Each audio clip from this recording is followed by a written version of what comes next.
Right, so hopefully you've opened your pack and you've found this stuff, and hopefully you'll all know what it is. Floral foam, and that's why we said it's really fragile, handle it carefully. Because when I bought mine, it's got thumbprints in it, because I bought mine in a store in town, and it's got, you know, people can't resist poking it. That's why we've got it, because it's really easy to use. It's a bit messy. So I've put down a bit of paper, but I would suggest you get your box, all your stuff came in, and you work in your box, because that's a really useful way of doing it.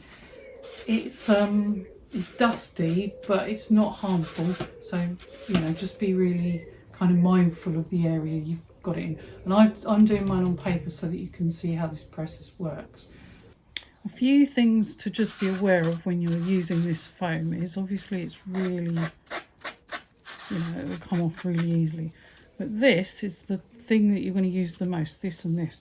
So I'm just going to show you how to use this, and then I'll work on a small bit of this first to show you some tests, and then I'll work a drawing out on that and show you how this works.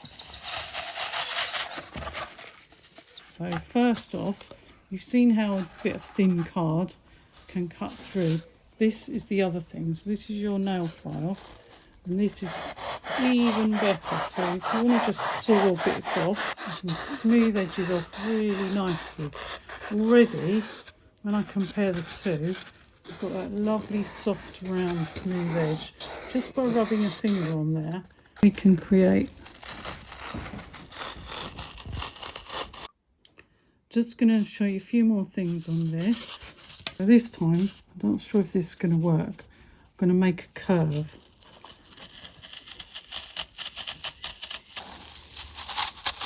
Again, use your nail file.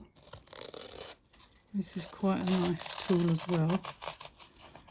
And then I'm just going to use my fingers, because they are actually your most important tool to smooth things off. And cut into that. So it takes a little bit of patience. Use the other end of the spoon if you want, or your hands again. Using the big block, if you're up to it, what I'm going to do first is make a plinth. So about a centimetre from the bottom. Just going to take out. So I've gone in 45 degrees one way and straight down the other way.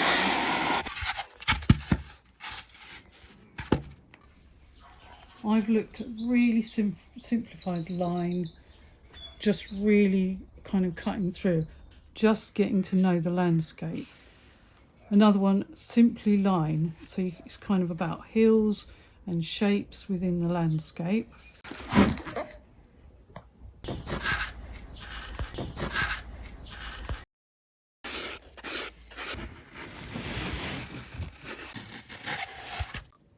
Drawing 3D.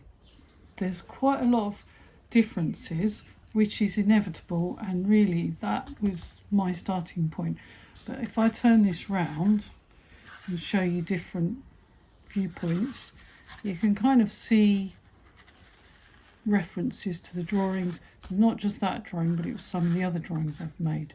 So it does change, it evolves, because it's a 3D medium, and you know, you can't make 2D into 3D, but you can be inspired by it. So it's quite inspired by rather than a copy of is what you've got to keep in mind. It's really tempting to get a soft brush and do that, but actually, if you can see, that's going to make your surface quite rough. So remember the tip to knock all the stuff out rather than blow it, because that'll go over it. But the other really useful thing is the rounded end of the brush, because what this can do is almost like burnish it, so you get a really nice smooth soft surface, or smooth surface as should I say, rather than a kind of rough surface. So can you see how that's smoothing off any areas?